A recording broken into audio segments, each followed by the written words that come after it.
Joined this evening for the Talk Back with Toledo City Councilman Mike Collins. We thank you very much for your time today. Thank you, John. We'll start with the budget. November is not that far off here, and we've got to have a budget plan from the city. From some of the figures you looked at, the conversations you've had from people, how are we looking for 2011? Well, the budget is due by our charter to us on the 15th of November. And quite frankly, I don't know that the accounting system has really put us up to speed from where I would have hoped we would have been, especially after $10.5 million into a new financial reporting system. The mayor sent, back in September, sent a memorandum to all members of council saying that it's looking at this moment in time like we could be as much as $16 million.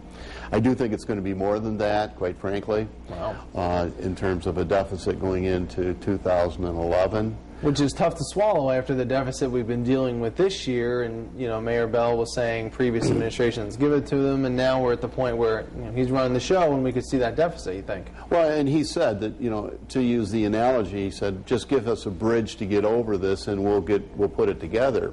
Well, the bridge is no longer going to be available because you're not going to go back and raise trash fees. You are not going to reintroduce any concepts of adjusting the tax credits for those who live in Toledo and work outside of the city of Toledo. And I dare say entertainment taxes, RIP. So there's the instruments that we used to help us through are over with. We're not going to be able to go back to the employees and ask for additional concessions because we're in collective bargaining years with our major collective bargaining organizations. And all of the concessions cease to exist on December 31st. So money that was owed from this year will have to be owed in 11. Well, that's another issue, and that's the overtime issue.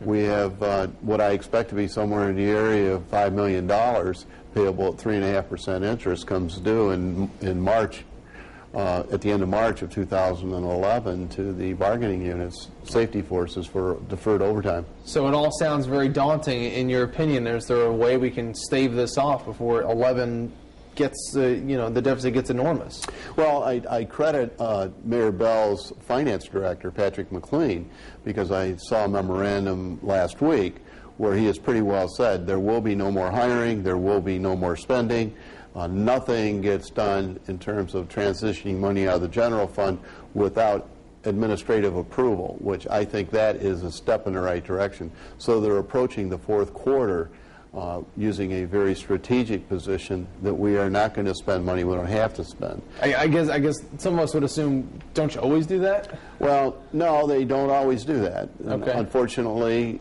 in governmental operations, if we have Y number of dollars, we're going to spend Y number of dollars because we have Y number of dollars to spend. Okay. So by putting the harness in at this moment in time, I think restricts that concept, and I think it's a healthy restriction to be dealing with our financial issues. And I'm assuming that thought process would have to carry over to 2011. There'd be no other choice, right? Well, the economists are now saying that the 2011 forecast is going to be gradual and progressive, but very gradual. They're talking maybe a 2.5% to 2.75% margin over 2010, which is pretty much mirrors what we've experienced this year. So yes, indeed, the city's ability to pay is going to be compromised through the entire year of 11 and probably into 12. All right, well, let's hope there's a silver lining at some point. Councilman Mike Collins, we appreciate your time. Thanks very much. And that is your Talk Back.